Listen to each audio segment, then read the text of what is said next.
একই সঙ্গেই করা যাবে লক্ষ্মীর ভাণ্ডার ও যুবসাথীতে আবেদন। বড় সিদ্ধান্ত মুখ্যমন্ত্রীর। কিভাবে করবেন আবেদন?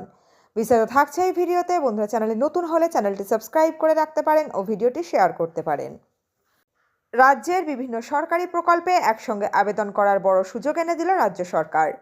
যুবসাথী থেকে লক্ষ্মীর ভাণ্ডার একাধিক প্রকল্পের জন্য এবার বিধানসভা ভিত্তিক বিশেষ ক্যাম্পে সরাসরি আবেদন করা যাবে। আগামীকাল রবিবার থেকে শুরু হচ্ছে এই শিবির।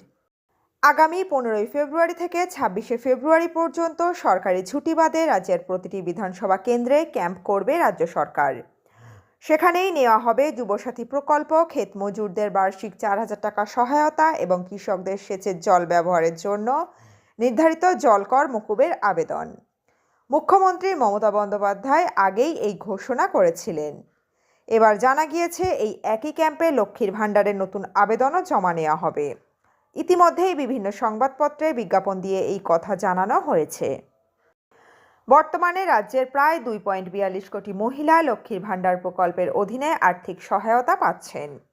আবেদনের ভিত্তিতে আরও 20.62 লক্ষ মহিলাকে নতুনভাবে এই প্রকল্পের আওতায় আনা হয়েছে। সদ্য পেশ হওয়া অন্তর্বর্তী বাজেটে এই প্রকল্পের অনুদান আরও বাড়িয়েছে মমতা বন্দ্যোপাধ্যায়ের নেতৃত্বাধীন সরকার। লক্ষ্মীর ভাণ্ডারের আবেদনে কি নথি লাগবে? আধার কার্ড, জাতিগত শংসাপত্র, ব্যাংকের পাসবইয়ের প্রথম পাতার জেরক্স, ছবি। যুবসাথী প্রকল্প ঘোষণার পর এই প্রথমবার আবেদন গ্রহণ করা হচ্ছে। বেকার যুবক যুবতীরা এই প্রকল্পে আবেদন করতে পারবেন। কারা আবেদন করতে পারবেন? বয়স হতে হবে 21 থেকে 40 বছরের মধ্যে। মাধ্যমিক বা সমতুল্য পরীক্ষায় উত্তীর্ণ হতে হবে। আবেদনকারী কোনো শিক্ষা সংক্রান্ত স্কলারশিপ পেলেও আবেদন করা যাবে। এই প্রকল্পে মাসে 1,500 টাকা করে সহায়তা মিলবে সর্বাধিক 5 বছরের জন্য। যুবসাথী আবেদনের জন্য প্রয়োজনীয় নথি: আধার কার্ড, জাতিগত শংসাপত্র, ব্যাংকের পাসবইয়ের প্রথম পাতার জেরক্স, অ্যাডমিট কার্ডের জেরক্স, 2 কপি পাসপোর্ট সাইজের ছবি।